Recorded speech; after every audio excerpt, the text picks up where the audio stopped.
অনেক বন্ধুরা অলিস কিচেনে তোমাদের সবাইকে স্বাগত। দেখো রোজকার মতো সকালে জলখাবার নিয়ে চলে এসেছি। আগে বলো তোমরা কেমন আছো? আশা করি ভালো আছো, আমিও ভালো আছি। কিন্তু প্রচণ্ড গরম পড়ে গেছে। চলো আজকে একটু অন্যরকম টিফিন করলাম বা জলখাবার করলাম। সেটা হচ্ছে চাউমিন, বাদাম দিয়ে, আলু দিয়ে, পেঁয়াজ দিয়ে। হ্যাঁ, একদম ভালো করে চাউমিন করেছি। আর সাথে হচ্ছে শসা কুচি আর পেঁয়াজ কুচি। এই হচ্ছে আজকে সকালের টিফিন জলখাবার। তোমরা জলখাবার খেয়েছো কিনা কমেন্টস করে অবশ্যই জানিও।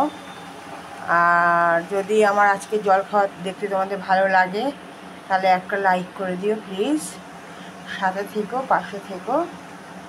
আর যারা নতুন দেখছো চ্যানেলটি প্লিজ সাবস্ক্রাইব করে দিও।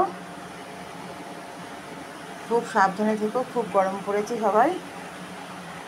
চলো দেখা হবে নতুন একটি ব্লগে।